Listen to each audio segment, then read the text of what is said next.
I'm Jessica Bonenfant. I'm the artistic director here at Greywood Arts. And what we do here is we bring artists in the community together to explore the creative process, to grow, and to make connections with each other. We do that through artist residencies, community arts projects, and we're hoping to grow into a proper studio, classroom, and event space.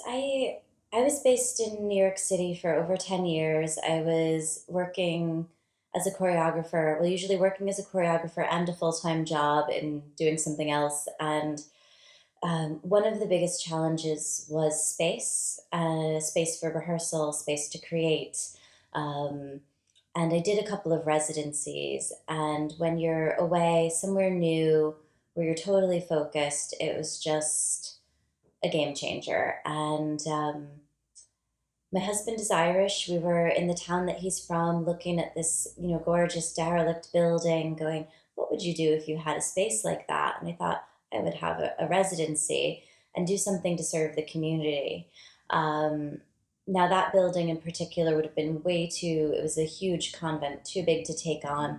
But the idea stuck, and months later, we found ourselves looking at daft.ie trying to find kind of the perfect place to turn into exactly that, a residency and some way of interfacing with the community.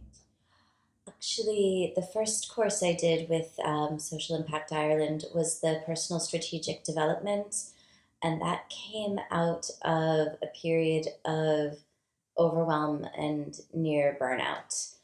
I was kind of working mostly on my own, taking on the expansion project. So we're trying to renovate the coach house, which is adjacent to the residency building, and it's quite a big project. And trying to do that on top of running a festival, running the residency, and our community projects. I was kind of feeling a bit caught up in the everyday and kind of losing sight of like the bigger picture. And the course with Pauline came up just at the perfect time. And what was amazing about it was the kind of focus on your life and how work fits into it. And I hadn't done anything kind of like that. It was always focus on the business, but make sure you have your life balancing out and fitting into it somehow. So um, it was really helpful. Oh, it was brilliant. Like looking at your values, looking at where you'd like to be kind of in 5 years, and where your and how your business fits into that, and also just kind of strategies for coping with the overwhelm, and really like working on your goal setting and your bigger picture stuff to help that kind of funnel down and guide you in the more day to day. With the incubator program, one of the central focuses is clarifying your impact, clarifying and articulating it. And I think we all kind of know why we do what we do, and we know why it's important, or you wouldn't have headed in this kind of social impact direction.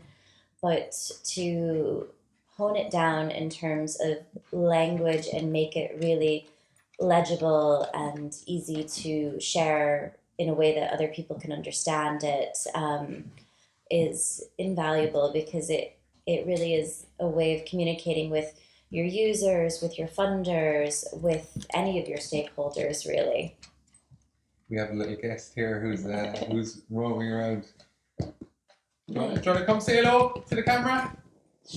So who's this? This is Maya. She's one of two dogs, two cats, two goats, and five hens at Greywood.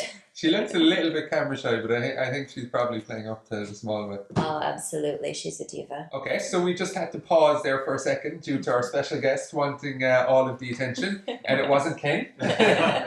So Jessica, just maybe to recap on that question, in regards to things like funding, it can be quite challenging for a social enterprise. What would you say is the current, I suppose, the current outlook with regards to being sustainable and trying to generate revenue to keep everything going? Yeah, we've tried to create a model where to operate in the long term, we're not wholly reliant on any kind of public funding. We do get a lot of public funding for our community art projects, but at the moment we have a capital campaign, and that's a completely different kettle of fish, really. It's a once-off thing, but it's a bigger number. So one of the things that we did in the incubator is work on our pitch, and I'm actually at the stage now where I'm about to try and go out there and find a patron. We've been really lucky. We have leader funding, we have Cork County Council support, um, we have the really generous support of a particular trust. And all of this is being raised to renovate a derelict building. And what we'll be able to do with that building is have workspace, studio space for local artists, which is a question we get really frequently, and especially with the pandemic. I'd say a lot of parenting artists really are valuing the idea of a separate space to focus in on their art and their work. Um, we'll also have an event and exhibition space. We've been doing, actually, this beautiful room has held lots of events, but it's a really limited capacity. So we'll be able to have a really sizable space that will be of service to ourselves and the community, and we'll have a classroom, and we can finally be doing really regular classes. We'll do morning classes, evening, and kind of after school ones for the kids. So it takes a big chunk of money to renovate a derelict building, um, especially one that has historical protections in place. And one of the things we're about to do is launch a crowdfunding campaign.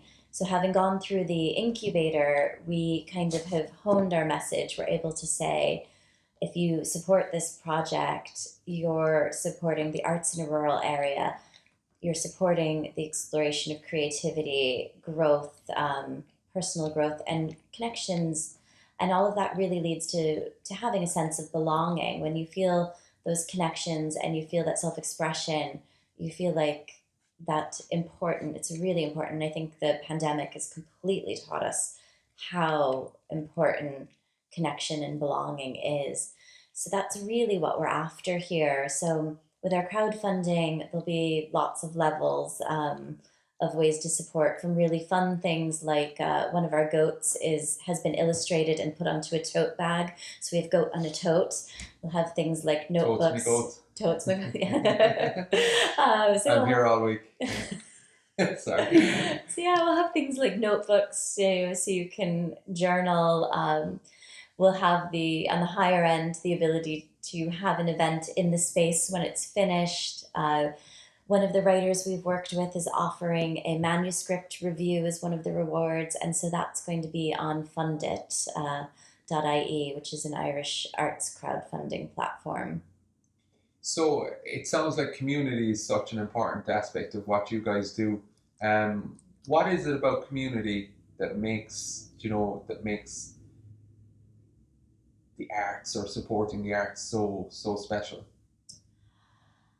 Well, I think in addition to making it special, it makes it visible. When we first got here, I was doing a lot of listening, especially as an outsider. I think it's really key that you start by listening. And people would say, there's nothing going on in East Cork, all the artists are in West Cork. And it wasn't the case at all. It's just there were loads of artists working more in isolation.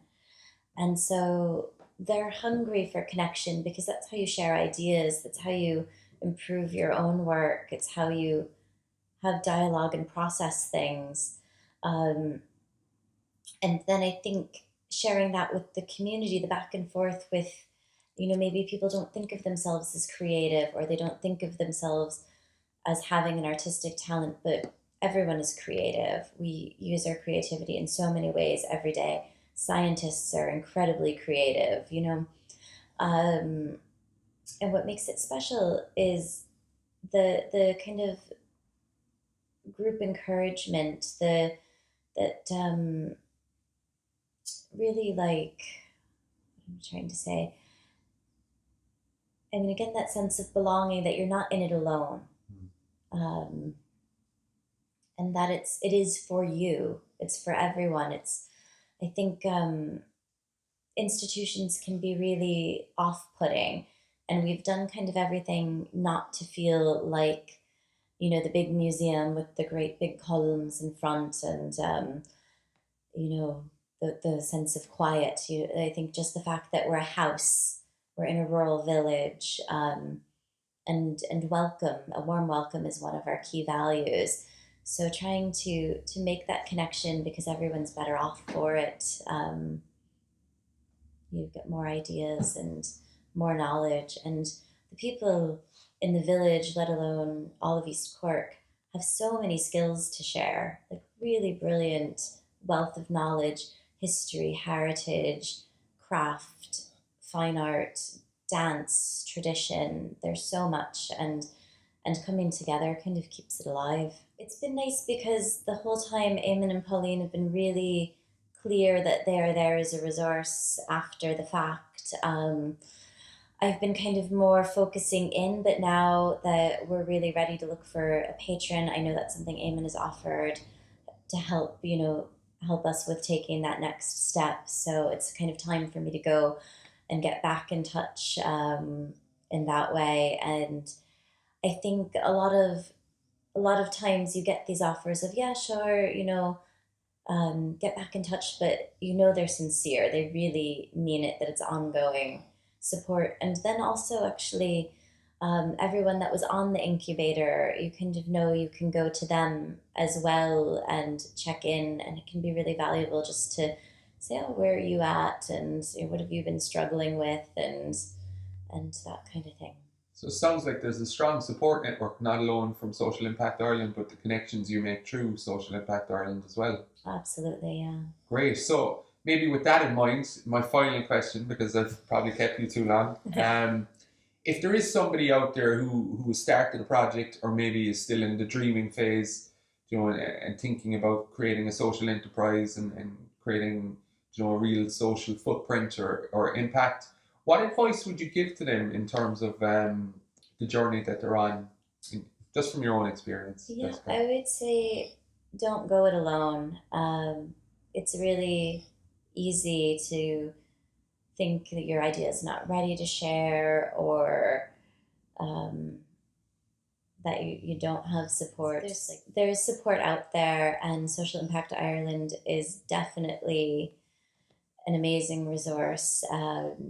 They look at different angles, like really with the personal strategic development. If you just need a little bit of kind of cohesion, it's a really good workshop to get you focused. And if you're at a stage where you're looking at more detail and how to put all of the pieces together, the incubator is amazing. So my advice would be kind of our philosophy here at Greywood, where you're part of a community, is to call on that community. And it's great to have Social Impact Ireland at the forefront. Great. So thank you very much, Jessica. I guess that's everything. There's nothing else that you'd like to add, or anything at all. I think we might do a little tour of the location there now in a minute. But are you happy to leave it there and to kick me out of the building so I can stop asking you questions? Yeah, and if anybody would like to find out more about what we do, they can go to greywoodarts.org. We're also on Facebook, Instagram, and Twitter. So we'd be happy to share our journey with you there.